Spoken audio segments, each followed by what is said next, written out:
오늘은 사경의 네 번째 날로 속죄일과 혼인잔치의 초청이라는 제목으로 말씀 함께 나누도록 하겠습니다. 누가 혼인예복 입는가, 어떤 사람이 혼인예복 입는가라는 그런 주제입니다.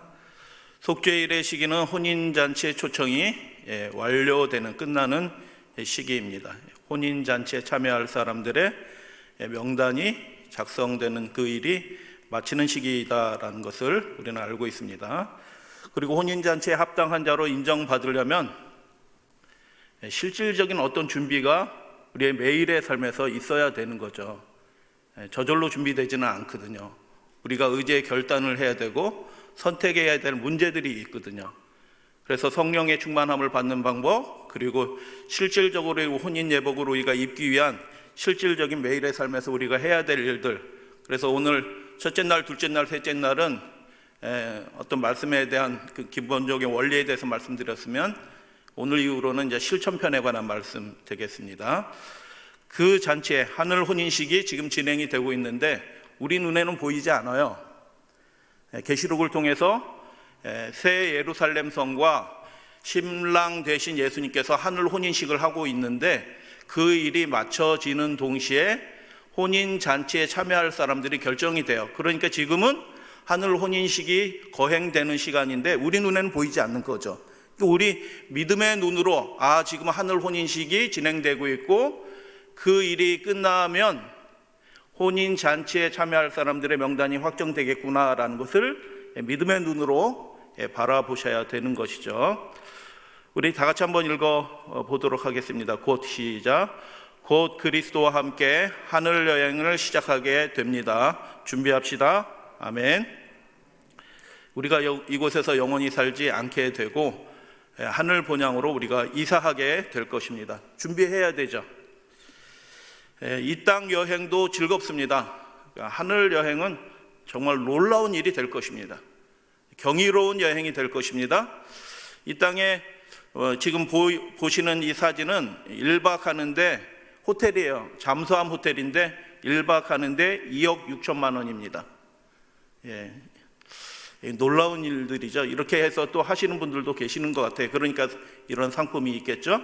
근데 돈으로는 구입할 수 없는 놀라운 그 여행을 우리가 예수 그리스도와 함께, 천사들과 함께 우리가 하늘 여행을 가게 될 것입니다. 여러분, 우리에게 이 놀라운 호텔에서 몰디브나 기타 굉장히 비싼 호텔들이 있어요. 그런 호텔에 누가 무료 숙박 여행권을 제공한다면 가실 마음이 있으시나요? 하늘 여행에 우리가 초청을 받은 것입니다. 할렐루야, 아멘. 가실 마음 있으시나요? 준비하셔야 되겠죠? 그분이 작정하신 그 날에 예수님은 오십니다. 그렇기 때문에 우리가 준비되어 있어야 돼요. 잠깐요 이렇게 한다고 미뤄지지 않아요. 그래서 잠깐 동영상 하나 보도록 하겠습니다. 아름다운, 이 세상이 죄로 망가졌지만 여전히 아름다운 창조 세계가 있고 예수님의 재림에 관한 동영상 잠깐 함께 보도록 하겠습니다. 세계에서 가장 비싼 호텔 중에 하나입니다. 몰디브에 있는 호텔.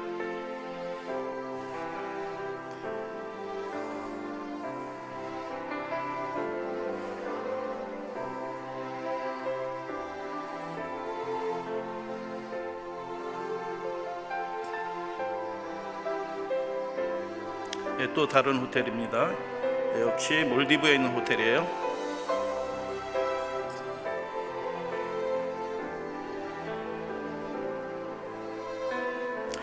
지상 낙원이라고 불리는 곳이라고 합니다. 이곳에 세계 최초로 해저 호텔이 만들어졌다고 하죠.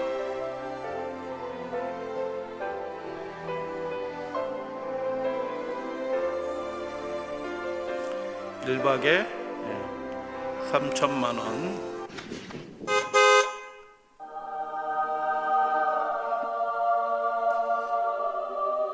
잠시 생각해 보십시오. 예수님은 우리를 위해 처소를 예비하러 가셨습니다. 그리고 처소를 예비하면 다시 오시겠다라고 말씀해 주셨고, 그분이 계신 곳에 우리도 있게 해 주신다고 약속하셨습니다.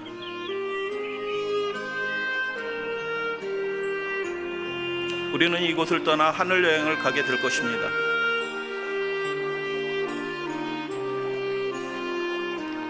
말씀하신 그분이 말씀하신 그대로 오실 것입니다.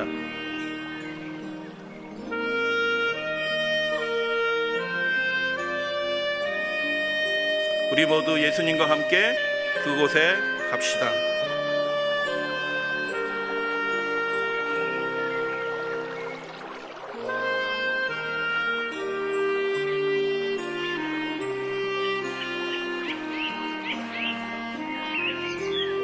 아멘. 할렐루야. 세상의 것과는 비교할 수 없이 아름다운 곳이 있다라고 주님께서 말씀하셨습니다. 생명이 가득한 곳, 더 좋은 곳으로 우리를 초청해 주셨습니다. 이 세상 것 부럽지 않습니다. 사랑하는 우리 주님이 하늘을 가르시고 곧 오실 터이니 말입니다.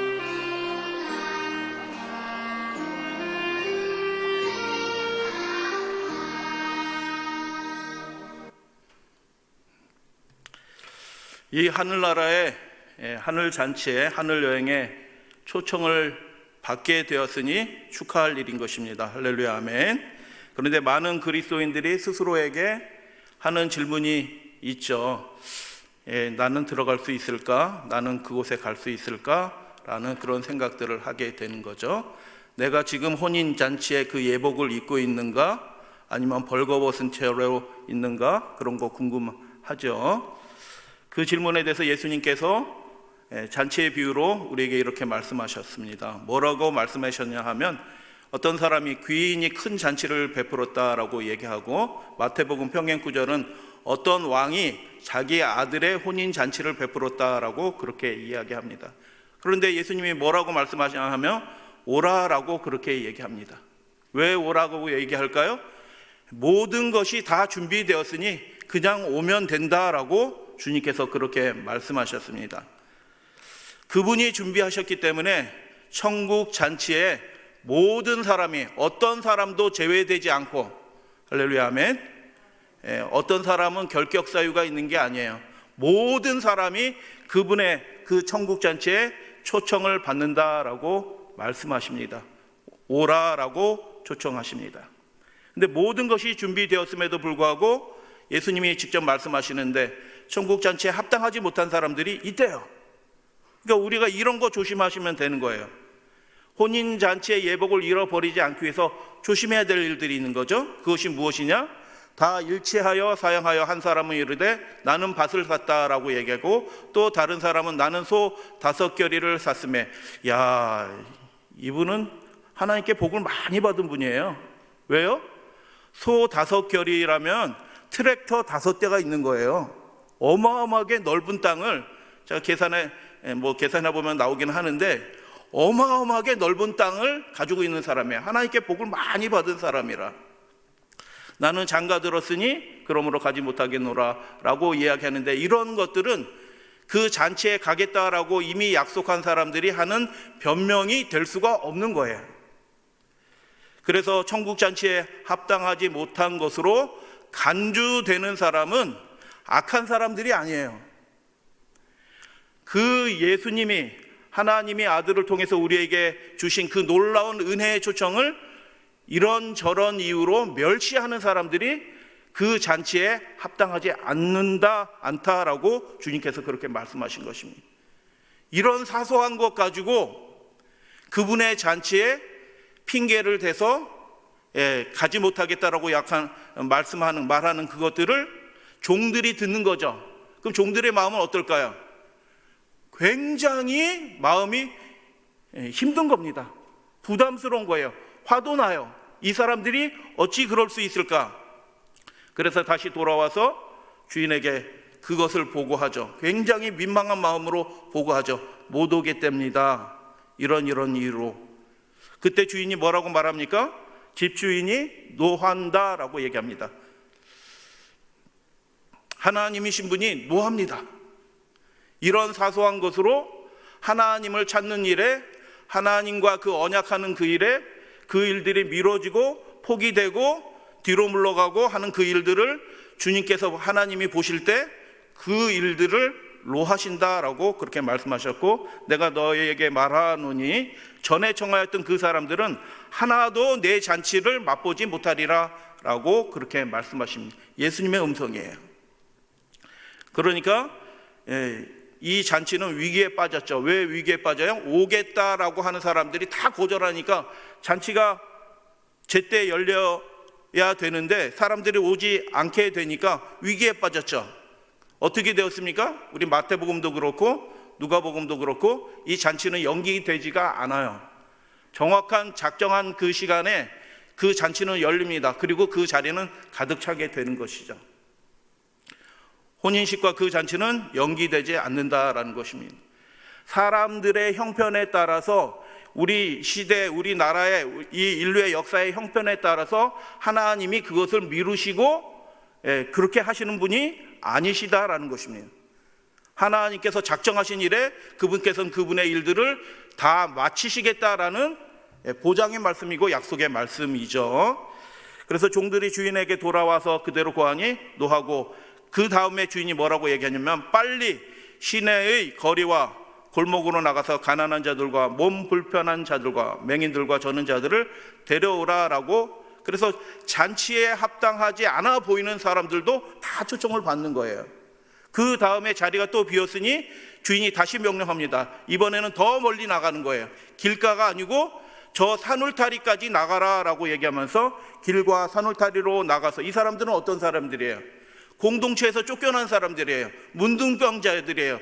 범죄자들이에요. 그런 사람들이 공동체에서 축출된 사람이에요. 그들은 같이 함께 할 수 없는 사람이에요. 성전 예배에도 참여할 수 없어요. 그런 사람들조차도 하나님께서는 그 아들을 통하여 다 초청해 주시는 것을 보게 되는 것입니다. 그래서 이 하늘 잔치에, 하늘 여행에 초청해서 제외되는 분들은 하나도 없어요. 하나도 없다. 주인이 이렇게 얘기합니다. 사람을 강권하여 데려다가 내 집을 채우라라고 해서 결국 다 채워지는 것을 우리는 보게 됩니다. 근데 이게 사람을 강권하다라고 얘기하는데 왜 그 사람들을 강권할까요? 왜 그 길과 산울가에 있는 사람들에게 오소서라고 강권해야 될까요? 중근동 사람들은 아무리 가난한 사람이라도 체면을 지킵니다. 그 지방의 사람들은 체면 문화예요. 수치를 당하면 그것은 죽음이에요. 아무리 가난한 사람도 체면을 지키기 때문에 잔치에 와서 드십시오라고 초청하면 어휴 그래요? 배고팠는데 어이구 빨리 가서 많이 먹어야겠다 뭐 이렇게 하는 것이 아니고 절대로 가겠다라고 말하지 못해요. 덥석 간다고 얘기하지 않아요. 왜냐하면 자기 같은 사람이 그 잔치에 참여하면 누가 된다라고 생각하기 때문에 덥석 가지 않아요. 체면을 그렇게 지키죠. 우리나라 사람도 약간 체면 지키잖아요. 드세요 하면 아니요 그렇게 하는 것처럼 이 나라 사람들은 훨씬 더 체면을 지키죠. 그래서 이 사람들이 오세요라고 하는데 저 같은 사람이 어떻게 가요? 저는 못 갑니다 이렇게 얘기할 때 주인이 그럴까 봐 종들에게 뭐라고 말씀해요? 강권하여 데려오라. 그래서 강권한다라는 말이 무슨 뜻이냐면 그 사람들의 손을 이렇게 잡고 가셔도 됩니다. 주인이 오라고 하셨습니다. 기다리고 계셔요 라고 그렇게 가볍게 이끌어줘야 그 사람들이 마지못해서 이제 체면이 이미 차려졌으니까 마지못해서 그 잔치에 들어가게 된다라는 그런 뜻이죠. 이것이 잔치에 비유해서 강권하여라는 말씀의 의미입니다. 이것은 하늘 잔치에 참여하는 것에 대해서 굉장히 중요한 암시를 우리에게 제공해 주고 있죠. 왜요? 그 잔치에 참여하는 사람들이 자격이 있어서 참여하는 거예요? 아니죠. 그분이 은혜로 초청해 주시는 거예요. 나 같은 사람이 그곳에 참여할 수 없다라고 생각하는 사람이에요. 나는 적합하지 않다라고 그렇게 생각하는 사람이죠. 그들을 초청한 주인이 모든 것을 준비하였고 잔치에 참여하는 사람들에게 필요한 그 예복까지도 주인이 준비한다는 것은 우리는 알고 있어요. 다 준비하였다. 누가복음의 이 말씀들을 보면 그 종들이 뭐라고 얘기해? 가서 모든 것이 준비되었사오니. 누가 준비한 거예요? 잔치에 필요한 모든 것을 주인이신 그분이 다 준비해 놓으신 것입니다. 얼마나 감사한 일이죠? 우리가 거기다 더 해야 될 것이 하나도 없어요. 그분의 초청의 은혜에 우리가 반응해서 가면 되는 거예요. 예복도 입혀주실 거예요. 어찌하든 그래서 그 하늘 잔치에 참여하는 사람들은 그래서 강권하다라는 말을 통해서 우리가 분명하게 알게 되는 것은 그 잔치에 참여하는 사람들은 자격이 있어서 참여하는 사람들이 아니기 때문에 어떤 마음으로 가요? 야, 나 같은 사람이 그 고귀한 분의 잔치에 참여하게 되다니 라고 생각하는 그 감사의 마음으로 충만한 사람들이에요.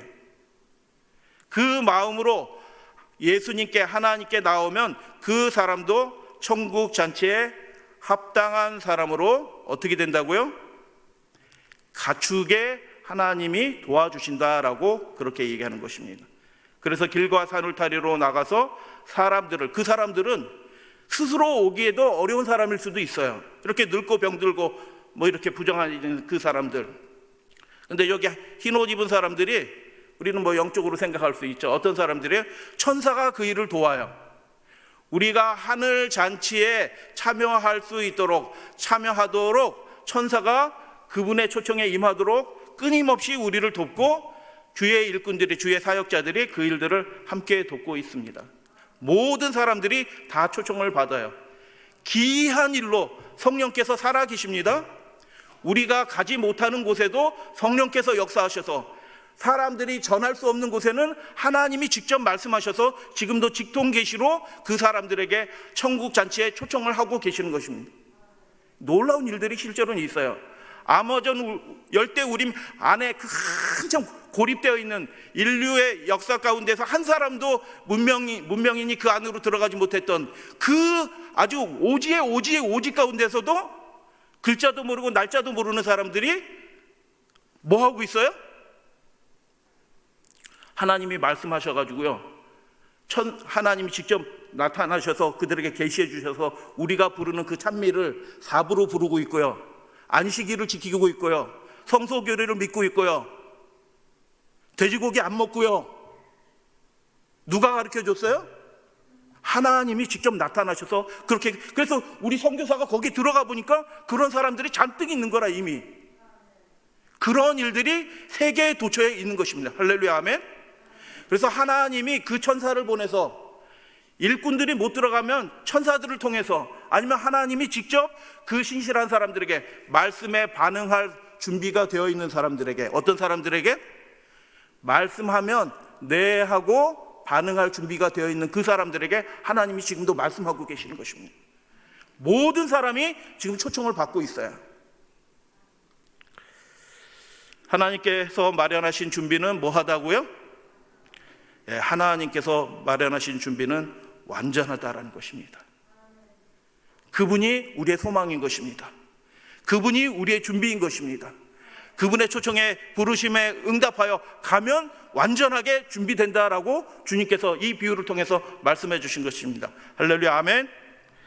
하늘 배틀에서 짜여진 그 고귀하고 흠없는 예복이 누구에게 주어진다고요? 회개하고 신뢰하는, 쉽게 말하면 반응하는, 나 같은 사람도 그 하나님의 나라의 초청을 받을 수 있구나, 나 같은 사람도 사랑하셔서 나를 불러주시는구나 라는 그 감사의 마음으로 반응하는 사람들에게, 회개하고 신뢰하는 그 죄인을 위해 준비되었다. 어떤 예복이요? 고귀하고 흠없는 예복이 다 준비되어 있다. 계시록은 그래서 혼인잔치에 청함을 받은 사람이, 그러면 그 사람들이 어떻게 반응하게 될까요? 반드시 반응하게 된다라고 말씀을 드렸는데, 혼인잔치에 청함을 받은 사람들이 어떤 사람인지 분명하게 보여주죠. 계시록 19장에 보면 이런 말씀이 있죠. 어린 양의 혼인잔치에 청함을 어떤 사람이요? 받은 자들을. 이미 끝났어요. 완료된 상황이에요. 그러니까 이 뒤로는 더 이상 초청이 없어요. 하나님께서 작정하신 때에 하나님이 그 초청하시는 일을 그냥 끝내버리시는 것입니다. 물론 하나님은 최선을 다하셔요. 그분의 은혜를 다 제공하시고 최선을 다해서 그 일을 하셔요. 응답하는 사람, 그분의 초청을 멸시하지 않는 사람, 그분의 초청을 귀한 것으로 여기시는 분들은 그 초청에 다 들어가게 될 것이고 하늘 예복을 입고 하늘 잔치에 참여하게 될 것을 여러분 믿으시게 되길 바랍니다. 어린 양의 혼인식이 이르렀다. 과거예요. 그 아내가, 물론 하늘 새 예루살렘이 어린 양의 아내로 되어 있지만 그 설명드리겠어요. 그 아내가 자신을 어떻게 했다고요? 준비하였으니, 과거에 다 준비가 되었던 그 된 모습을 보여주고 있습니다. 그래서 이 두 말씀을 통해서 우리는 이것을 알게 되는 거죠. 어린 양의 아내가 준비되면 초청 명단이, 하늘 혼인 잔치에 참여할 초청 명단이 어떻게 된다? 결정이 되는 거예요. 그 날이 우리 믿음의 눈으로 바라보셔야 돼요. 지금 하늘 혼인식이 거행되고 지금 초청이 이루어지고 초청이 완료되는 일들이 지금 벌어지고 있는 것이죠. 어린 양의 아내가 준비되고 초청 명단이 확정이 된다. 하늘 잔치의 청함을 받은 그 준비된 사람에 대한 환상을 예수님께서 보여주셨습니다. 그 아내가 자신을 준비하였으므로 그에게 빛나고 깨끗한 세마포 옷을 입도록 허락하셨기 때문이라. 이 세마포 옷은 성도들의 의로운 행실이로다. 여기 옳은 행실로 되어 있는데 의로운 행실이에요. 의로운 행실. 도덕적으로 옳고 그르고 이런 것이 아니에요. 하나님과의 관계에서 의로운 행실이 그들의 삶에 나타난다라는 그런 뜻이에요. 그래서 성도들의 의로운 행실이 뭘까? 어떤 게 성도들의 의로운 행실이지? 그거에 대해서 정확하게 알아야 되죠. 왜냐하면 내가 정말 예복을 입었는가, 그분의 초청을 존귀하게 여기는가 라는 것을 우리의 삶을 통해서 점검해 볼 수 있는 그 계시를 분명하게 보여주셨거든요. 성도들의 의로운 행실이 뭘까? 계시록에서 분명하게 말씀하고 있죠. 앞부분에서 성도들이 어떤 모습으로 나타나는지 우리 살펴보면 되는 겁니다.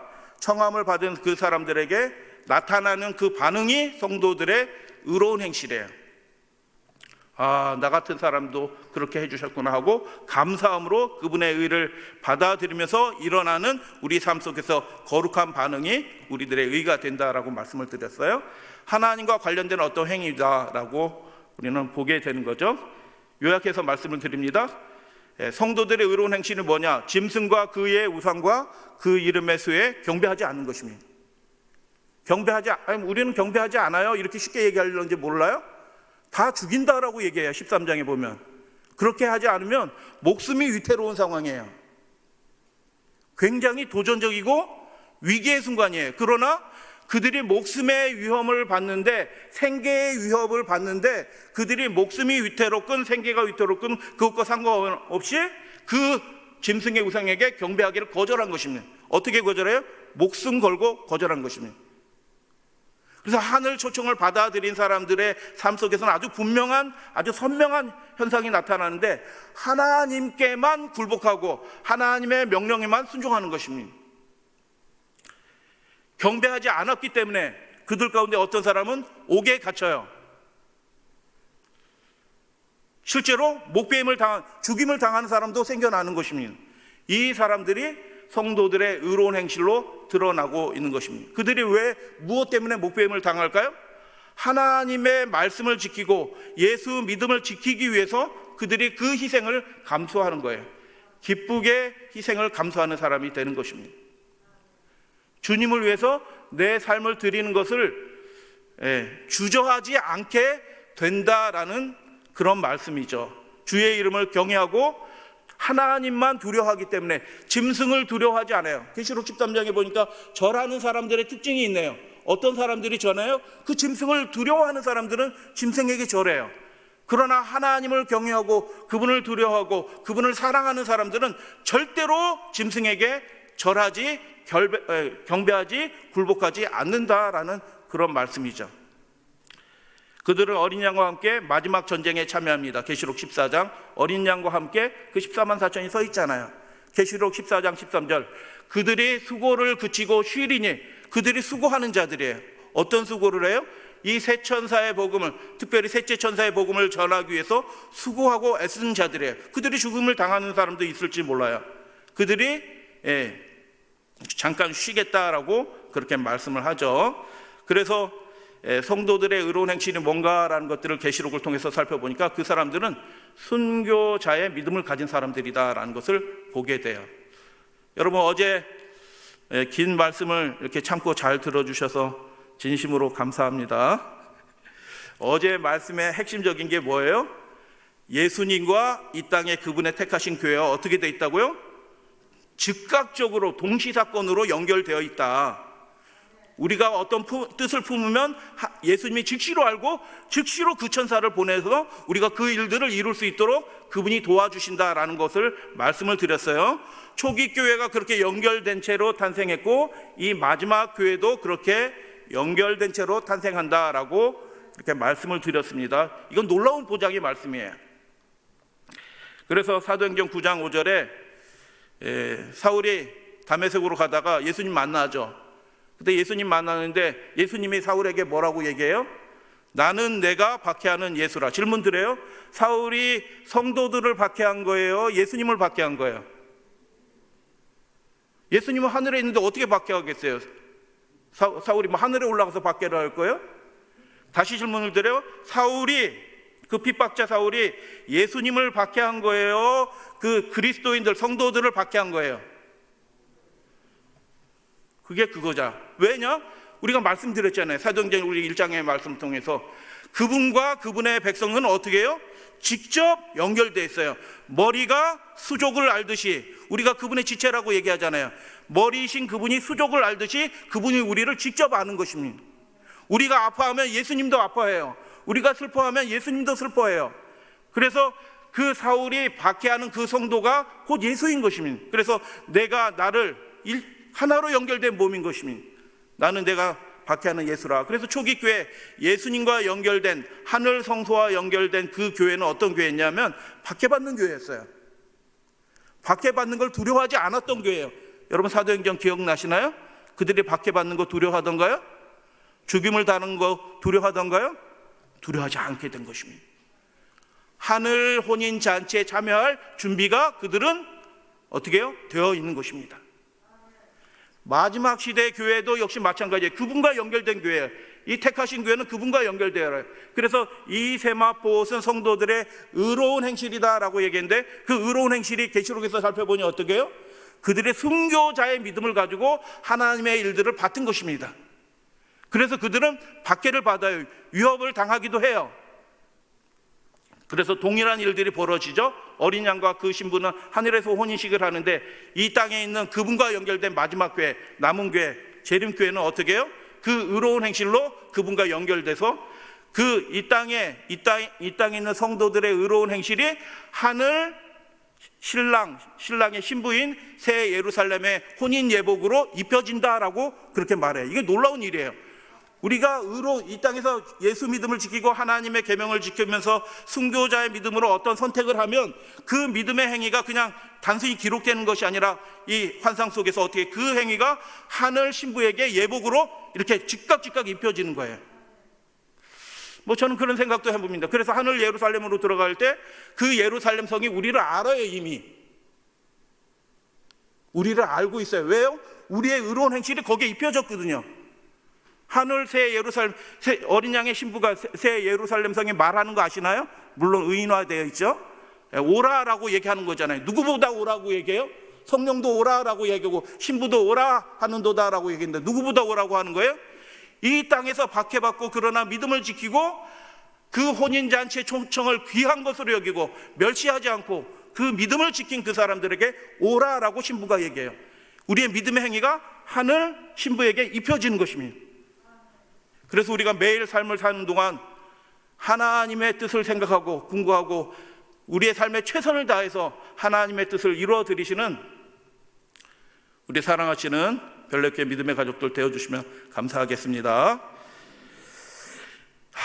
걱정되시지 않아요? 여러분 순교자 동영상 한번 보세요. 순교자들 동영상 우리나라에도 많이 있어요. 순교하신 분들이 동영상 얘기, 그 이야기들 증인들이 나와서 얘기하거든요. 그러면요 두려움에 사로잡혀요. 어떤 생각이 들어요? 야, 내가 정말 그 상황이 오면 내 목숨을 부인하면서 예수님을 시인하면서 그 죽음의 자리로 내가 나아갈 수 있을까? 라는 두려움이 들까요? 안 들까요? 여러분은 두려워하지 않으시는 것 같은데 저는 약간 두렵더라고요. 순교자의 믿음을 가질 수 있을까라는 두려움도 생기고 염려도 생겨요. 누구를 바라보면 내 자신, 연약한 내 자신을 바라보면 그런 마음이 생겨요. 근데 내 자신을 바라보지 말고 오라라고 초청하신 예수님을 바라보시게 되길 바랍니다. 예수님이 뭐라고 말씀하셔요? 오소서, 모든 것이 준비되었나이다 라고 그렇게 말씀하시는 거예요. 그분이 보장이셔요. 그분이 다 준비하신 것입니다. 이기도록 하시고 그 믿음도 우리에게 허락하시는 것입니다. 아무나 순교하지 않아요. 특별한 상황이 돼서 소수, 저는 그렇게 생각해요. 예전처럼 그렇게 많은 순교자가 나올 거라고 저는 생각하지는 않습니다. 강권하여 데려다 내 집을 채우라라고 말씀하시는 그분이 모든 것을 이미 다 준비하셨어요. 예수님을 바라보시고 예수님께 나아가시면 되는 것입니다. 이 말씀이 무슨 뜻이에요? 와라, 강권해서 데려와라. 아무리 연약한 자도 데려와라. 자기가 죄인이라고 해서 저 동네에서 멀리 떨어져서 홀로 사는 그 사람도 데려와라. 이 말씀이 무슨 뜻이에요? 하나님은 자신이 있는 겁니다. 그 연약한 자들도 하늘에 합당한 자들이 될 수 있도록 변화시킬 하나님은 자신이 있는 것입니다. 믿으시면 아멘? 그분을 바라보시고 그분이 공급하시는 은혜를 바라보시며 나가고, 그렇게 하면 그분이 모든 것을 다 준비해 놓으시되, 예복만 준비해 놓은 것이 아니라, 그 예복은 상징이죠. 우리가 마귀를 이길 수 있는 모든 신령한 은혜들을 그분이 다 준비해 놓으셨고 천사들이 그 일에 직접 돕고 계신다, 돕고 있다라는 것입니다. 하나님은 자신 있는 분이에요. 그래서 두 비유를 잠깐 살펴보겠는데, 하나님께서 모든 것을 준비하셨다. 이게 뭐예요? 한마디로 의인 것입니다. 하나님의 의예요. 하나님의 의가 준비되어 있습니다. 우리가 준비하는 게 아니에요. 하나님이 다 준비해 놓으신 것입니다. 하나님의 의를 준비해 놓고 그 의를 나 같은 사람도 그 하나님의 그 놀라운 은혜로 그 영원한 나라에 들어갈 수 있도록 초청해 주셨으니 얼마나 감사한지. 그래서 인간에게 그 초청을 받아들인 사람에게 반응하는 것이 준비인 것입니다. 여러분, 우리가 하늘 혼인잔치에 참여하는 것이 굉장히 어려운 것이 아니라 성령께서 우리에게 말씀하실 때마다 우리가 그 즉각 어떻게 해요? 반응하게 되는 것이 하늘 혼인잔치에 참여하는 준비인 것입니다. 그게 의예요. 우리가 배웠죠, 이미? 의가 네 가지가 있다. 그리고 세 번째 의가 뭐예요? 반응하는 의다. 그게 우리에게 의예요. 그래서 하나님의 계명을 우리가 지켜요. 구원받으려고 지키는 것이 아니고 그분이 우리를 사랑하셨기 때문에 그분의 명령을 기쁘게 순종해요. 그게 우리에게 의가 되는 거예요. 행위로 말미암는 의 이런 게 아니고 그분을 사랑하기 때문에, 반응하기 때문에 그게 그 사람이 의롭다라고 하나님께서 간주해 주시는 그 반응으로서 의가 있게 된다라는 것입니다. 여러분, 아브라함 얘기 잘 아시잖아요. 여호와의 일의 하나님이시잖아요. 아브라함은 자기 아들을 이삭을 독자를 드려라라고 하는 그 명령에 어떻게 해요? 반응하죠. 실제는 그러면 누가 드려졌어요? 그 표상적으로 그 모리아산, 성전이 세워진 그 모리아산에서 하나님의 아들이신 분이 대신 우리를 위해서 드려주신 것입니다. 하나님이 다 준비하신 것입니다. 우리에게 필요한 모든 것을 하나님이 다 준비하시고 우리를 초청하셔요. 근데 그 가는 길이 어떤 길처럼 보여요? 내가 죽을 것처럼 보이는 그런 상황도 생겨나요. 두려워하지 마십시오. 하나님이 다 준비해 놓으신 것입니다. 이기게 해주시는 것입니다. 준비되게 해주시는 거예요. 탕자 이야기 살펴보고 열천의 이야기 잠깐 살펴보도록 하겠습니다. 하나님이 모든 것을 다 준비하셨다라는 대표적인 예수님의 말씀이 탕자의 이야기죠. 탕자가 이방 땅에 가가지고 돼지치기 하고 있죠. 그러면서 먹을 쥐엄 열매를 먹었어요? 안 먹었어요? 안 먹었어요. 그 짐승이 먹는 쥐엄 열매도 주지 못해서 그것조차도 못 먹고 있어요. 그러니까 이건 노동자도 아니고 아무것도 아니에요. 그냥. 그래서 줄인 가운데 내 아버지에게는 번뜩 생각이 드는데, 내 아버지에게는 양식이 풍족한 품꾼이 얼마나 많은가, 나는 여기서 줄여 죽는구나 라고 얘기하면서 돌아가겠다라고 얘기하죠. 그래서 뭐라고 얘기할까라고 궁리하다가 뭐라고 생각이 드냐면, 나를 품꾼의 하나로 보소서 하리라 라고 하고 돌아갑니다. 이거 회개한 거예요? 회개한 거 아닙니다. 엘코마인데 회개라는 용어가 안 쓰여요. 그냥 돌아갔다라는 그런 뜻이에요. 자기가 자신에게 돌아간 겁니다. 정신이 번쩍 든 거예요. 나 이렇게 살다 죽겠구나, 이 생각이 든 거예요. 회개한 게 아닙니다. 품꾼의 하나로 보소서라는 얘기는 무슨 뜻이에요? 품꾼은 외인이에요. 잘 아셔야 돼요. 그러니까 아버지가 그렇게 사랑하는 아버지가 노심초사하면서 언제 올까 기다리고 있는데, 이 아들은 무슨 생각해요? 아버지, 내가 돌아왔는데 아버지 집에서는 안 살아요.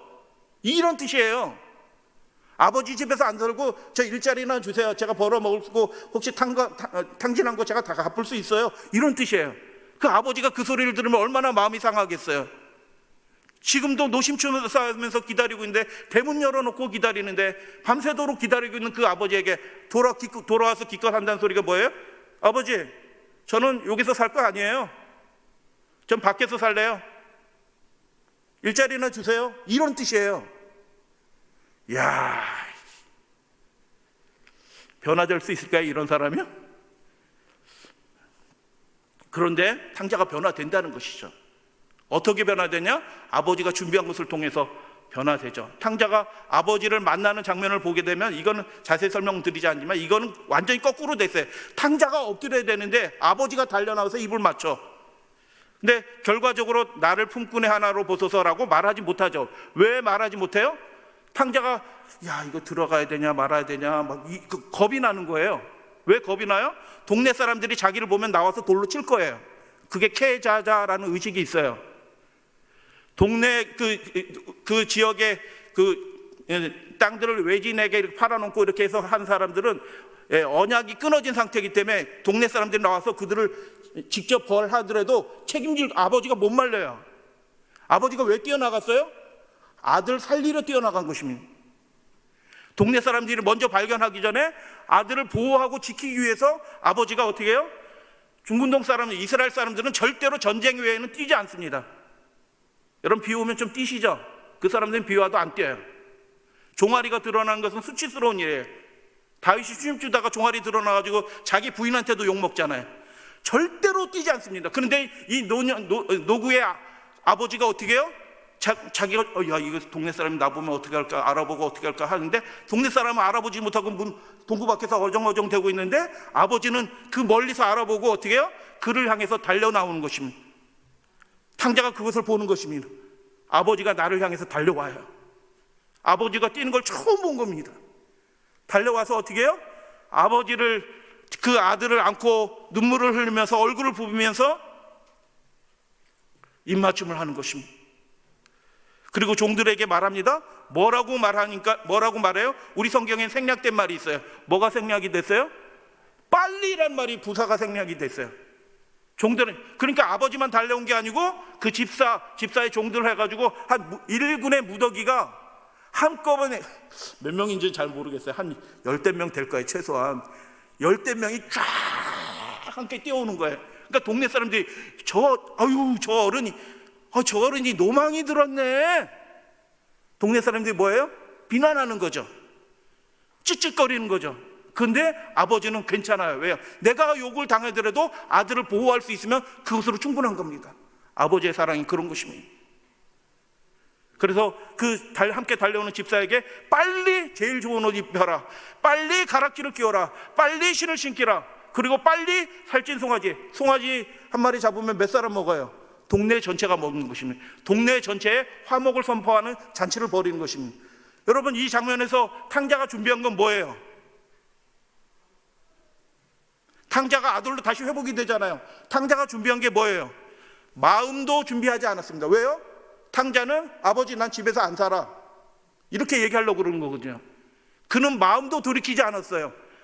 빈 껍데기만 왔어요. 그러나 아버지는 그래도 좋다 라고 달려나가서 맞이해 주신 것입니다. 중근동 출신의 성경 주석자, 중근동 성경 주석자입니다. 기독교인이죠, 당연히. 이브н 알살라비는 이 장면을, 탕자가 왜 품꾼의 하나로 보소서라는 말을 못했을까? 아버지의 사랑이 그를 압도했다라는 것입니다. 아버지의 그를 향한 그 용서가 그칠 줄 몰랐다. 그 품에 앉아서 그가 전율을 하는 것입니다. 그리고 차마 이런 아버지께 아버지, 나 집에서 안 살 거예요. 일자리나 주세요. 제가 벌어서 다 갚을 거예요. 이 소리를 차마 하지 못하게 되었다라고 그렇게 얘기하는 거죠. 탕자가 언제 회개했을까요? 아버지 품에서 회개하게 된 것입니다. 비로소 그 마음이 아버지를 의식하게 되고 회개하게 되고 마음이 바뀌게 된 것입니다. 회개의 주차도 아버지가 주신 선물인 것입니다. 하늘에 합당한 사람으로 준비되게 하시는 분은 하나님이십니다. 믿으시면 아멘. 그래서 잔치에 비유해서 예수님이 말씀하잖아요. 와라. 모든 것이 다 준비되었다. 뭐도 준비되었다? 우리를 새롭게 하는, 우리의 마음을 새롭게 하는, 거룩하게 하는 그 영의 역사도 다 내가 준비해놨다. 오기만 해라. 자격 없다고 생각하지 말고, 나는 죄인이라고 생각하지 말고, 나는 합당하지 않은 사람이라고 생각하지 말고, 오기만 해라. 다 준비되었다. 너도 하늘 잔치에 참여할 수 있는 자로 합당하게 준비될 수 있다라고 주님께서 그렇게 말씀하시는 것입니다. 다 함께 읽어보도록 하겠습니다. 누가복음 14장 17절. 오소서 시작. 오소서 모든 것이 준비되었나이다. 아멘. 죄와 사탄의 역사를 저지하기에 우리는 동의하시나요? 얼마나 자주 넘어지는지 몰라요. 얼마나 많이 실수하는지 몰라요. 얼마나 사랑하는 사람에게 오히려 못을 박는 행동을 얼마나 쉽게 하는지 몰라요. 얼마나 사단의 올매에 쉽게 넘어지는지 몰라요. 죄와 사탄의 역사를 저지하기에 우리는 무력 하나, 도움이 준비되어 있다. 그러므로 구하라. 그러면 받을 것이다. 모든 것이 준비되었나이다 라는 그 말씀에 이것도 포함이 되는 것입니다. 성령의 역사가 구하는 모든 자에게 주어진다라는 것을 여러분 믿으시게 되길 바랍니다. 그러면 성령에 굴복한다는 것이 무엇일까? 순간순간 우리에게 말씀하셔요. 여러 모양으로 말씀하셔요. 어떨 때는 집사님을 통해서 말씀하실 수도 있어요. 어떨 때 목사님이 뭘 부탁해. 목사님이 여러분한테 뭐 부탁할 때는 아니요 이렇게 쉽게 얘기하시면 안 돼요. 목사님이 그냥 부탁하는 게 아니라 아니요라는 말을 우리 사전에서 없애는 연습을 자꾸 하셔야 돼요. 교회 안에서는. 동의하시면 아멘. 예수님의 충성된 증인이신 예수님의 이름이 뭐예요? 아멘이잖아요. 우리도 예수님과 연결됐으면 입에서 뭐가 자주 나와야 돼요? 아니요라는 말이 안 나오고 아멘이라는 말이 자꾸 나와야 되는 것입니다. 그게 성령에 굴복하는 겁니다. 내 생각과 다르고 내가 좀 마음이 좀 부담이 되더라도 주님께서 요구하시니, 내가 은혜 받은 사람이니 거저 초청받은 사람이니 어떻게 해요? 그 음성에, 그 부르심에 내가 아멘하고 순종하는 것이 성령에 굴복하는 것입니다. 혼인잔치에 합당하게 준비됩니다. 두 번째, 그 혼인잔치에 합당한 사람으로 준비된 사람의 모습을 우리는 열처녀의 비유를 통해서 보게 돼요. 반응하는 것이 준비다라고 말씀을 드렸어요. 반응한 사람들의 모습을 상징적으로 이 열처녀의 모습을 통해서 나타냈죠. 이게 구조가 있는데 신랑을 맞기 위해서 기다리고 있어요. 열처녀가 함께 있죠. 다 함께 모여서 예배드리고 다 함께 있는 거예요. 그런데 그 나중 장면을 보니까 어떻게 해요? 신랑 집 안에 있는 다섯 처녀와 신랑 집 밖에 있는 다섯 처녀로 구분이 되죠. 완전히 구분이 되죠. 같이 있는데 자기가 어리석은지는 몰라. 그러나 구분이 이미 되어 있어요. 어리석은 다섯 처녀와 슬기로운 다섯 처녀가 구분이 되어 있죠. 그런데 나중에 문제가 생긴 다음에 어리석은 다섯 처녀가 요구하죠. 근데 슬기로운 다섯 처녀는 거부하죠. 제가 옛날 학생 시절 때 이 얘기 들으면, 야, 슬기로운 다섯 처녀 매정하네. 좀 나눠주면 안 돼요? 그거? 매정하네. 사람들이 믿는다고 해가면서 이렇게 매정하지? 요 생각을 했는데 이 말씀을 자세히 연구해 보니까 매정한 게 아니에요. 그 신랑이 오는 그 혼인식이 벌어지는데 그 혼인식을 준비하는 것은 마을에서 제일 중요한 일이에요. 마을의 명예가 달린 일이에요. 그 일에 실패하면 마을의 명예가 완전히 땅바닥에 완전히 떠져요. 사방에 소문이 나서 그 사람들은, 마을 사람들의 얼굴을 못 들고 다녀요. 그래서 신랑을 맞이해 드리는 일은 그 마을 전체에서 가장 중요한 일이에요. 근데 그 일을 실수하면 돼요, 안 돼요? 그리고 등잔이 아니에요. 등잔이 아니고 그 배경을 살펴보면 토치예요. 이렇게 횃불 같은 토치예요. 기름을 제가 계산해 보니까 기름이 엄청 들어가요. 그걸 나눠주면요, 신랑이 오는데 맞이해가지고 동네를 한 바퀴 돌면서 춤추고 사람들에게 인사하고 막 즐겁게 하고 하는데 중간에 불이 꺼져 봐요. 껌껌해요. 신랑이 누군지, 신부가 누군지, 동네 사람이 누군지 보이지도 않아. 그러면은 막 동네 전체가 수치를 당하는 거예요. 그러니까 이게 나눠줄 수 있는 일이 아닌 거예요. 영적으로도 그렇잖아요. 저 장로님의 옆구리에서 생수가 막 콜콜콜콜 흘러나와요. 어이구, 장로님 생수가 콜콜콜콜 속에서 흘러나오시네요. 좀 나눠주세요. 그 나눠줄 수가 있는 게 아니에요. 우리가 주님 안에서 각자 반응하셔야 되는 것입니다. 그렇게 하기로 선택해야 되는 거고 성령에 굴복해 하셔야 되는 것이죠. 신랑이 더디움으로 모두 잠들었죠? 그럼 모두 등불을 준비하나요? 그러나 결정적인 그 장면이 구분이 되죠. 보라, 신랑이로다, 맞으러 나오라 라고 얘기할 때는 이미 늦은 거예요. 준비는 언제 했어야 돼요? 그 전에 했어야 되는 것입니다. 이게 영적으로 생각하면 하늘 혼인잔치에 참여하는 사람들이 지금 결정되고 있는 거예요. 지금 결정되고 지금 준비하고 있는 것이고 지금 교회 안에서 인치는 일들이 이미 시작이 되었어요. 지금 우리 재림교회 안에서 인치는 일들이 이미 시작되었어요. 엄숙한 시간에 명단이 작성되고 있다니까요. 같이 예배 드려도요. 그래서 신랑의 혼인식에 참여할 슬기로운 처녀들이 그 등불이 나타내는 것은 무엇일까요? 계시록의 용어로 우리가 바꿔서 생각해 보도록 할까요? 반응으로서 성도들의 의로운 행실이 그 처녀들이 든 등불이에요. 여러분 지금 그 믿음을 가지고 순교자의 믿음을 가지고 하나님께 예수님께 헌신한 믿음을 가지고 섬기고 봉사하시는 그것이 우리에게 등불이 되는 것입니다. 질문 하나 더 드려요. 슬기로운 처녀들이 그 신랑과 함께 이렇게 행진하면서 동네를 왔다 갔다 하면서 잔치하면서 춤도 추면서 하는 그 등불이 아니에요. 횃불이에요. 횃불은 무엇을 비추나요?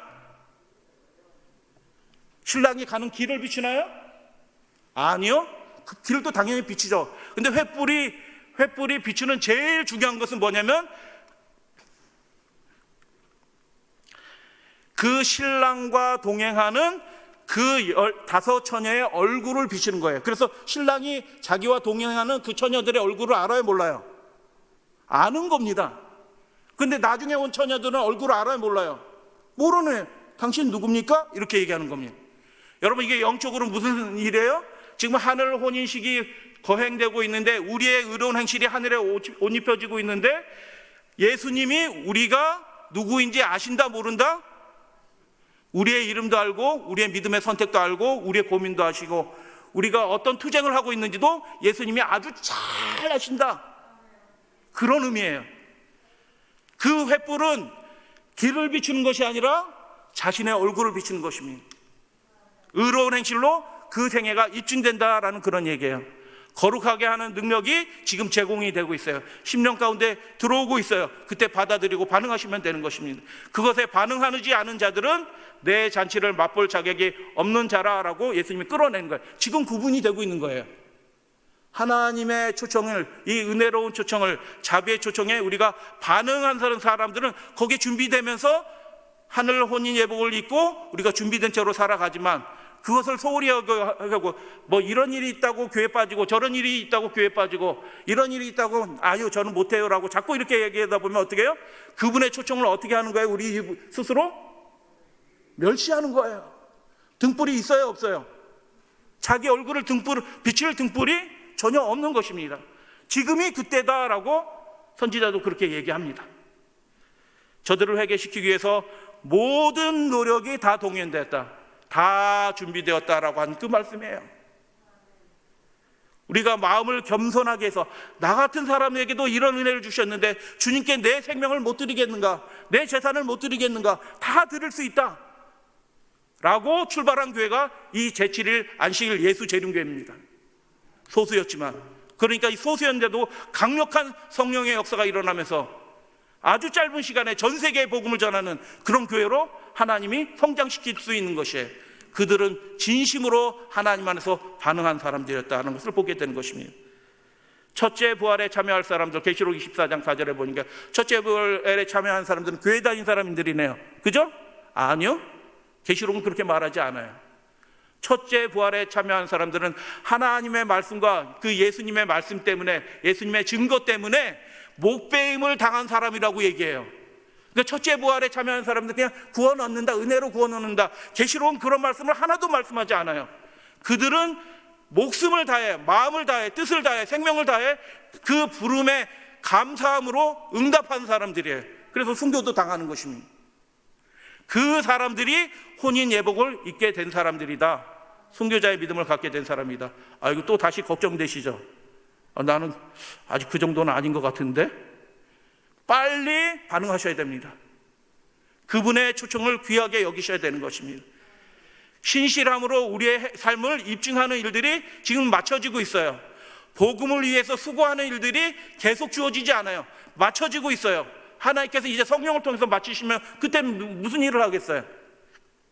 맞춰지고 있는 시기다. 나는 준비될 수 있을까? 여러분, 짐승의 표를 다 여기 계신 분들 중에서 어떤 교인이든 마찬가지예요. 나는 짐승의 표 안 받을 거야. 나는 짐승에게 경배하지 않을 거야 라고 생각하게 되죠. 그러나 지금 많이 경배하고 있어요. 짐승에게. 국가가 시키는 대로 다 따라하잖아요. 뭐든지 따라하잖아요. 하나님의 명령을 우선적으로 생각하지 않잖아요. 일제시대 때 신사참배했잖아요. 어떤 계시록 연구자, 유명한 세계적으로 유명한 성경 계시록 연구자는 그렇게 얘기합니다. 짐승의 표를 받지 않는 유일한 길이 있다. 그 길이 뭘까요? 계시록, 저도 그 동일한 결론을 얻었어요. 계시록 읽으면서. 순교자가 죽는 길 외에는 짐승의 표를 받지 않는 방법이 없다. 예수님의 그 생명을 받아들여서 내 생명을 주님께 드려도 아까운 거 없다. 이것도 주님의 은혜다라고 생각하는 그 준비된 그 사람이, 예복을 입은 그 사람 외에는 다 짐승의 표를 두려워서 받게 된다라는 것입니다. 순교자의 믿음 외에는 짐승의 표를 받지 않는 방법은 없다는 것입니다. 죽어야지 안 받는다는 것입니다. 계시록 전체 그런 이야기들은 많이 나와 있죠. 예수님이 말씀하십니다. 걱정하지 마세요. 두렵기도 할 거예요. 재산이 한순간에 압류될 수도 있어요. 목숨이 위태롭고 감옥에 들어갈 수도 있어요. 계명 지키다가. 그러나 예수님이 말씀하십니다. 내가 다 준비했다라고 말씀합니다. 모든 것이 준비됐으니 하나님께 구하시게 되길 바랍니다. 그러면 여러분들에게 주실 것입니다. 이제 실전, 뭐든지 이렇게 실전에서 빨리 하는 방법을 가르쳐드리면 좋은 거죠. 빨리 그 일들을 이룰 수 있는 방법을 제가 딱 말씀을 드리고 오늘 말씀을 마치겠습니다. 신속하게 그렇게 딱 준비되는 방법 제가 말씀드릴게요. 제가 청년 시절 때 이거 모르고 두루뭉술하게 믿어가지고 제가 인생에 정말 쓰디쓴 경험을 많이 했습니다. 그걸 모르니까, 막연하게 믿으니까. 공산치하에서 시골 쪽에 루마니아입니다. 시골 작은 교회에서 벌어진 일들을 잠깐 말씀드려요. 오델로 로스라는 곳인데 한적한 시골 마을, 평신도 목사님의 신학교가 없어요. 왜냐면 공산치하니까. 그냥 장로님인데 말씀 잘 가르치고 안식일을 열심히 지키고 그러니까 합회에서 불러서 교회 5개 주면서 목사로 좀 해주세요 이렇게 요청을 해서 목사가 돼서 그 주변에 조그만 교회, 시골교회 전도회를 준비하기 위해서 딱 가는데 차를 타고 슉 가는데 그 마을로 들어간 대로길에서 갑자기 메네메네라고 하는, 이게 메네메네는 별명인 것 같아요. 말할 때 제가 의학 용어를 해가지고 제가 정확하게 설명을 못 드리겠어요. 선천성 불구예요. 이렇게 몸이 삐뚤어져가지고 말을 이렇게 하는 애예요. 걸은데도 이렇게 뭐 이렇게 하는 애예요. 동네에서 제일 유명한 애예요. 근데 걔가 갑자기 탁 튀어나와가지고 이 목사님이 전도회 준비 2주 전에 갔는데 가다가 갑자기 튀어나와서 그 아이를 꽝 치는 겁니다. 쳐서 붕 떨어져서 떨어지는데 브레이크를 갑자기 못 봐가지고 떨어지는 그 아이를 다시 빵 쳤어요. 애가 둥둥둥 떨어져서 떨어진 것을 보고 목사님이 차를 멈추고 이렇게 봅니다. 애가 피를 흘리는데 눈에서 피가 나고 코에서 피가 나고 입에서 피가 나고 귀에서 피가 나고 구멍에선 다 피가 나요. 가서 이렇게 아이를 보니까 거의 죽어가고 있어요. 그래서 급하게, 여긴 병원도 없어요. 저 시내까지 한참 가야 되는데 아이를 싣고 급하게 병원에 가가지고 그 병원에서 모든 사람들이, 의사들이 다 출동해서 수술팀부터 수술합니다. 밖에서 이 목사님이 기도합니다. 간절히 기도합니다. 왜요? 안식교 목사가 그 동네에서 제일 유명한 애를 쳐서 죽였다. 전도회 되겠어요? 안 되겠어요? 가뜩이나 공산주의에서 무신론자들이 많은데 안 되죠. 이게 간절히, 마귀가 낑겨라. 그럼 간절히 기도하는데 뭐 얼마 있다가 의사들이 한 사람씩 나와요. 그리고 마지막 의사가 시트를 딱 덮고 나오면서 하나님도 모르고 아무것도 모르는 그 공산주의 의사가 보이는 현상을 딱 이렇게 보고 딱 덮고 죽은 거예요. 다 깨졌어요. 머리 깨져서 갈비뼈 깨서 응대뼈 깨져서 종아리뼈 깨지고 다 깨진 거예요. 다 깨졌어요. 그 의사가 나오면서 목사님이 밖에서 이렇게 기도하고 있으니까 뭐라고 얘기해요? 현실을 직시하셔야 합니다. 이제 끝났습니다.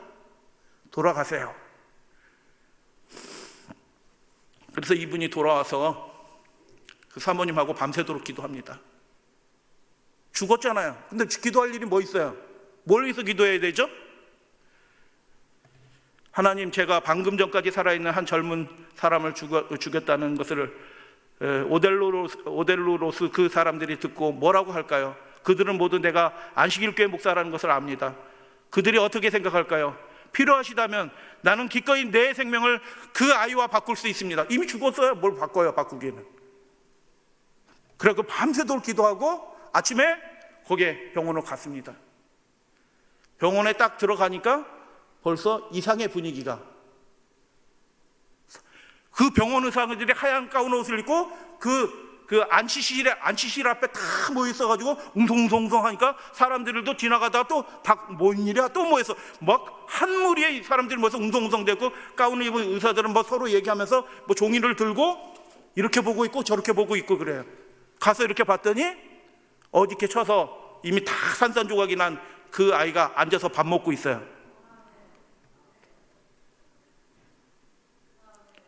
그런데 거기서 그치는 것이 아니고 엑스레이를 찍어도, 어제 엑스레이에 오르는 엑스레이를 찍어보는데 머리에 금 갖는 게 하나도 없어요. 할렐루야 아멘. 갈비뼈가 금이 하나도 안 가 있어요. 엉덩이뼈, 이 다리뼈 금 간 게 하나도 없어요.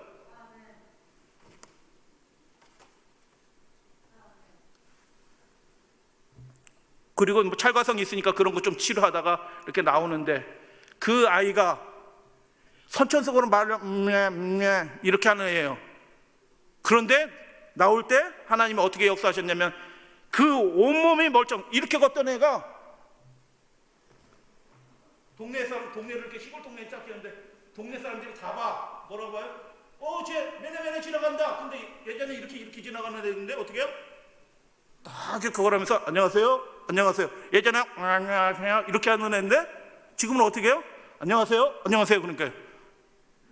할렐루야 아멘. 기적이 나타난 것입니다. 전도했는데 잘 될까요, 안 될까요? 몰래 하는 거거든요. 몰래 하는 전도인데 어디에서 사람들이 모이는지 이 시골 동네 조그만 교회에 가득 차 있습니다. 집회가 끝나도 가지 않아요. 하나님의 말씀을 더 들으려고 해요. 전도에 딱 한 번 했는데 그 목숨 걸고 침례받는 거거든요. 그 사람들은 목숨 걸고 침례받는 사람들이 교인수만큼 생겨난 것입니다. 할렐루야 아멘. 어떻게 그렇게 됐는지 실질적인 방법 제가 말씀드린다고 그랬잖아요.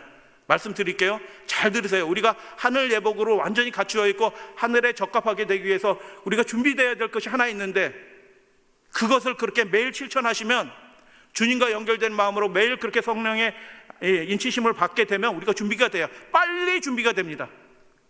One miracle after another. 기적이 계속이 된다라는 거예요. 이 사람의 그 생애 전기의 얘기예요. 이거 하나뿐만이 아니에요. 놀라운 일들이 벌어지는 것입니다. 근데 이 사람이 사업이 잘 되고 무역도 하고 돌들과 무역도 하고 돈을 많이 벌었어요. 그런데 이 사람이 신실한 사람이라 앞에서 요구하죠.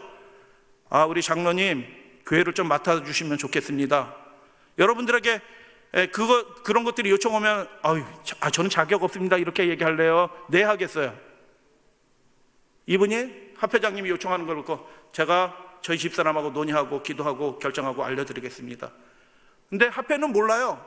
이 장로님이 돈을 얼마나 버는지 모르는 거예요. 쉽게 얘기해 드리겠습니다. 이분이 한 달에 10억 버는 사람이에요. 그런데 합회에서는 월급을 100만 원 주는 거예요. 10억 벌던 사람이 그걸 포기하고 100만 원짜리 월급쟁이는 아니죠 물론 목사가. 근데 100만 원짜리 월급쟁이로 살기로 결심을 하는 겁니다. 그리고 가서 하나님 기도하고 합회 응답에 요구하고 10억짜리 시장 일들을 다 포기하고 목회 생활을 시작하는 거예요. 장로로서 하나님이 영이 역사하는 겁니다. 그분의 부르심에 응답하니 하나님이 어떻게 가만히 있을 수 있어요? 그 사람과 함께 하는 것입니다. 집을 다 팔아버렸어요. 왜요? 자기만 부자면은, 자기만 외제차 큰 차 타고 오면 교인들, 가난한 우리 재림교인들이 위화감 느끼잖아요. 제일 낡은 차, 소련제 낡은 차를 가지고 털털거린 차 바꿔 타고 그 교회로 가는 것입니다. 이 일이 갑자기 준비될까요? 학생 때 이야기를 들려요? 고등학교 때 아르바이트를 해요. 이 기술이 좋아라. 아버지 때부터 배운 그 기술 가지고 유리공예, 그래서 공산당이 큰 홀을 짓는데 사람이 모자라서 큰일 난데 그 중앙 공산당에서 나온다는데 그 제때 일을 못 마치게 된 거예요. 그래서 부탁을 하는데 이 아이가 아주 놀라운 기술을 해서 다른 사람 5배를 하는 거예요. 쫙쫙쫙쫙쫙쫙쫙. 그런데 그 공산당 그 현장 소장이 어떻게 해요? 일한 대로 돈을 줘야 되는데 일한 대로 돈을 안 줘요. 야, 네가 나보다 많이 받으면 안 되겠다, 이 나쁜 놈아. 안식일 날 뭐 한다고 자꾸 빠지지. 일을 더 해요. 그런데도 안식일 빠지고 교회 간다고 그러니까 막 위협해도 안 들어오니까 아주 그냥 막 일을 갈고 있다가 이제 결산할 때 어떻게 해? 야, 700만 원 받고 가. 3,500만 안 주고 700만 원. 그래가지고 이게 억울하잖아요. 그리고 어떻게 해요? 중앙당 당사의 그 고위 관리를 만나서 그 얘기를 하소연하려고 찾아가니 비서한테 얘기해가지고 비서가 얘기해요. 내일 아침 정각 8시에 오세요. 딱 5분 만날 기회를 드릴게요. 근데 이 아이는 예수님을 만나서 매일 아침에 하루를 시작하기 전에 예수님과 인격적인 만남을 갖고 은혜 받고 하루를 시작하기로 이미 결심했어요. 서원했어요. 하루를 허겁지겁 시작하지 않아요. 은혜 받고 2시간이고 3시간이고 깊이 묵상하고 연구하고 기도하고 하면서 하루를 은혜로 충만하고 그렇게 시작합니다. 이 아이가 새벽 4시 5시에 일어나서 그렇게 하루를 시작하는 거예요. 그러니까 사업도 잘 된 거지. 하나님 쓰시려고. 그렇게 해가지고 근데 그날은 이상하게 아침에 눈 딱 떴다 보니 7시 45분이에요 3,500만 원 받으러 가야 되는데, 하소연하러 가야 되는데 8시에 약속했는데 15분밖에 안 남았어. 여러분 같으면 어떻게 하시겠어요? 저는 그렇게 배웠어요. 제가 대학생 때 대학 선교 활동하면서 오신 목사님이 너희들 바쁘지? 신명기 6장에 보면은 말씀을 문설주에 기록하고 뭐 인방에 기록하고 뭐 이런 얘기가 있잖니. 기도할 시간이 없으면 문고리라도 자꾸 기도하고 가라.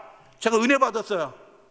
아, 바쁘면 정신 못 차리면 문고리라도 하나님 저 나갑니다. 돌봐주세요. 동행하겠습니다. 하고 그렇게 나가라. 아멘. 제가 그렇게 배워가지고 엉망진창으로 살았다니까요. 그분도 그걸 모르는 거예요. 저에게 그 말씀을 해주는 분도 그 영의 비밀을 몰라요. 그냥 좋은 분이에요. 제가 그분을 존경해요. 근데 그걸 가르쳐주지 못했어요. 그분도 모르니까. 목사님인데도. 근데 이 아이는 어떻게 해요? 뛰쳐나가는데 하나님의 소리에 야 파벨 너 나랑 약속한 거 기억해 못해? 딱 소리가 들리는 거예요. 문고리 잡고. 그래서 어떻게 해요? 3,500만 원 어마어마하게 큰 돈이에요. 그 공산주의 옛날에. 근데 그 소리를 듣고 다시 자기 방으로 들어가는 겁니다. 그게 반응하는 거예요. 그게 순교자의 믿음이라. 그게 예수님을 목숨처럼 사랑하는 것이, 뜻과 정성을 다해서 사랑하는 것이라. 그래서 돌아가서 자기 책상에 앉아서 늘 하던 대로 기도하고 말씀 보고 묵상하고 은혜 받을 때까지. 은혜 다 받고 나오려고 하니까 10시가 된 겁니다. 8시에 약속했는데 10시야.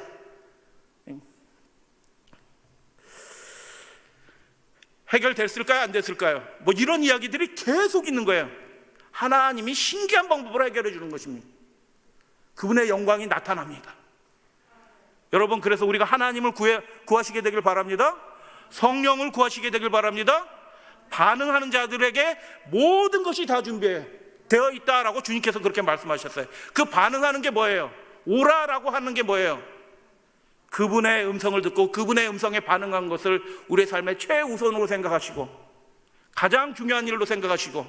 여러분, 집회 빠지시면 우리 온라인으로 들으시는 분들도 현장에서 음악회도 현장에서 듣는 거라고 인터넷으로 듣는 거라고 듣는데 함께 모여서 120명이 기도할 때 그곳에 성령이 내렸다니까요. 그래서 예외 없이 하나님을 그렇게 먼저 간절히 추구하시게 되길 바랍니다. 아주 짧은 시간 내에 우리가 준비될 수 있습니다. 완전하게 하나님의 은혜를 누리게 될 수 있습니다. 너희가 악할지라도 좋은 것을 자식에게 줄 줄 알거든 하물며 너희 하늘 아버지께서 구하는 자에게 반응하는 자에게 성령을 주지 않겠느냐. 준비되도록 하나님께서 하신다. 반드시 준비하게 하신다 라는 거 여러분 믿으시게 되길 바랍니다. 우리를 바라보지 않고 우리를 완전히 준비시킬 수 있는 모든 것을 갖추신 예수님이 우리를 오라라고 얘기하십니다. 그분의 부르심에 응답하셔서 그것을 멸시하지 마시고 다른 일로 자꾸 미루시면 안 돼요. 급하다고 미루시면 안 돼요. 자꾸 예외 상황이 생기면 안 돼요. 뭐 이런 이유로 저런 이유로 예배가 자꾸 예외 상황이 생기면 성령의 능력이 사라지게 많은 겁니다. 내일은 매일 드리는 제사를 통해서 많은 사람들이 오해하고 있는 예수님에 관한 이야기 말씀드립니다. 정리합니다. 하나님은 하늘에 적합한 사람이 되도록 모든 것을 준비하셨습니다. 아멘. 다 준비해 놓으셨습니다. 그분을 먼저 생각하시고 그분께 반응하시면 모두 다 멸시하지 않고 반응하면 모두가 준비되고 영접하도록 하십니다. 하나님께서는 풍부한 넉넉한 은혜를 준비하고 계십니다. 인간 대리 우리가 하는 일들은 불완전해요. 우리가 수고해도 별로 이룰 수 있는 것들이 별로 없다라고 말씀해요. 그래서 구하라라고 얘기하는 것입니다. 그분께서 역사하실 수 있도록 기이한 일들로 우리의 삶을 채울 수 있도록 무슨 일이든지 도와주실 것이다. 할렐루야 아멘. 기도하도록 하겠습니다.